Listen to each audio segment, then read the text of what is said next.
Hey guys, Elijah here from Blue Ridge Motion. Today I just want to give you a little bit of a basic idea of what our beginner introductory classes would look like, and to kind of give you guys an idea of what parkour is at the basic levels that we teach it. Before we get started, some simple things you want to think to bring.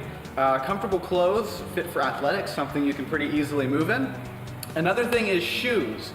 I did not bring shoes today. I forgot to. I brought flip-flops, but I'm still going to show you how it all works. You should bring some basic tennis shoes. Doesn't need to be anything fancy, just something that kind of works like a running shoe with more flat rubber surface area than like spikes. So that being said, let's get to showing you some basic examples. All right, so one of the basic fundamental skills to parkour is going to be the roll. Some people refer to it as the parkour roll, others call it a shoulder roll. It would be more specifically understood as a parkour roll because it does vary a little bit from the traditional shoulder roll. I'll show you one real quick and we'll talk about it. Basic parkour shoulder roll here. One side,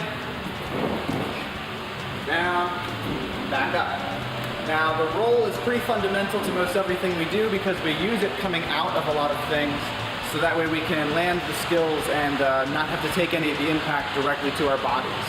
Of course, we start you more fundamentally than that. We often start with just simple getting you to tumble over your own body. So getting you to squat down, tuck your chin, and step over.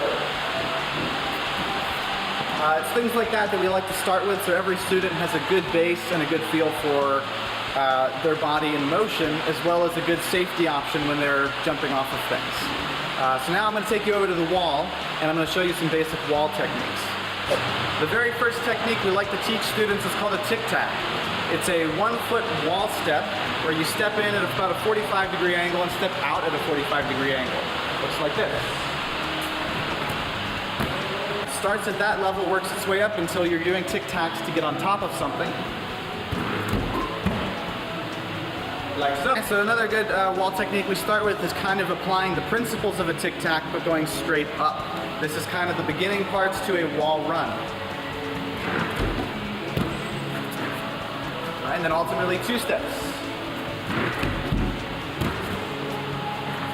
And it's a general progression from there, slowly working you up to the point where you're more capable of moving up this wall and scaling it in different ways.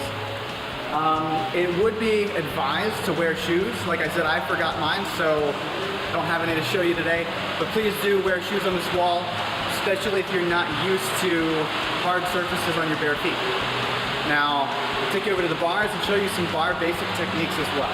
Some of the things you'd be learning as a basic introductory level for parkour would be simply things like being able to stand on a rail and balance on a rail. We have a few things that we call precision trainers. They're these little rails down here.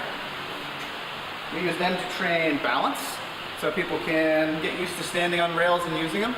Learning to drop from the rails is really important, so we get students to hang, do a little bit of some swinging, drop and bend the knees, so they get used to putting their feet out. Eventually, the student would be practicing going from one bar out to the other and catching. This skill is called a lâché, and is also one of the basic moves that we start to introduce to kids once they're comfortable swinging. Another really fun safety that we like to teach kids, besides certain other safety techniques we use, is this one. It is a rail catch where you simply fall back on the rail, scoot to your knees, and go down. And then come down.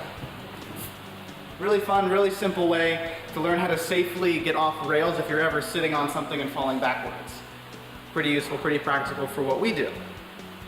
Now what I'd like to do next is take you over to vaulting and show you our first vault that we like to teach our students. So most people know what vaulting is kind of from gymnastics, but parkour approaches vaulting a little bit differently in that the aim is not necessarily to perform a series of complicated skills out of it, but is generally just to get over the obstacle in some way. The very first vault that we teach kids is called a safety vault or a step vault. It looks like this. Alright, so that is called a safety vault or step vault. Very simple technique, but it allows you to take your time, figure out where you are. If you don't want to go over, you can go back, or you can go through. It doesn't take long to learn these. They're not hard. They're really fun, but it just does require that kids get the feel for how their body moves and how they can control it to the point where they can take their body And instead of just popping up and over with their foot, they can do something like the lazy ball, which is also a really fun move. So yeah, so now I'm gonna end this out with maybe just a few exercises and a little bit of a definition of what parkour is. At some of the very basic levels of parkour, we use mostly calisthenic exercises. Those are exercises using just your body or your body's weight and resistance. Some simple examples of this would be exercises like the push-up. So push-up, like most people know, is performed like this. The only thing that should be bending are your elbows. Chest down close to the floor and then push back up as high as you can get it. Exercises like this are very simple, but they are a really good baseline for a lot of the techniques we use. Because in vaulting, you have to be strong enough to, when jumping over the box, being able to kind of powerfully push yourself up and away. So that's just one simple example. It's not a complete comprehensive thing. But now I just want to share with you a little bit of what parkour is. So parkour is the physical training discipline where the person using parkour adapts their movement to the environment in a way that allows them to overcome any obstacle in their path. This can mean going over things, under things, around things, on top of things. It's kind of like doing a real life obstacle course with no complete set boundary. So it would be kind of stringing a series of movements together, which I'll show you here in just a moment.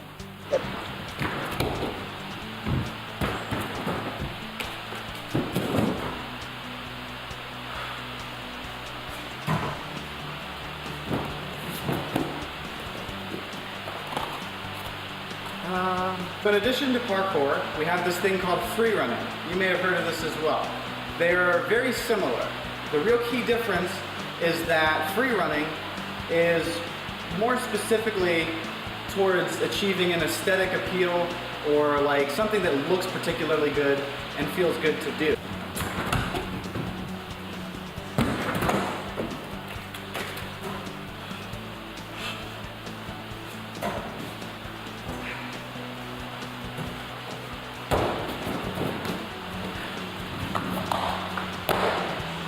Free running. So whereas parkour, the aim is just to overcome obstacles, free running, the object would be to find the most creative way through an environment. So that's when you would incorporate things like flips. Just for one simple example is the backflip. It's a really easy move, looks like this.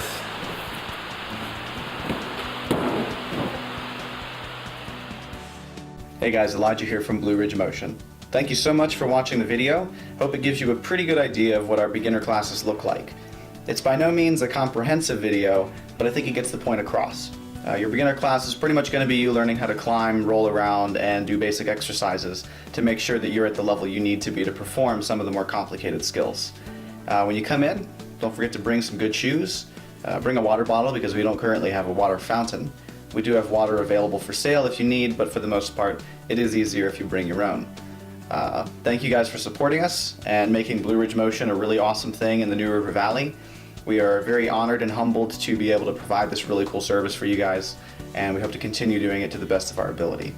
We look forward to seeing you in class, and don't forget to keep bettering yourself every day.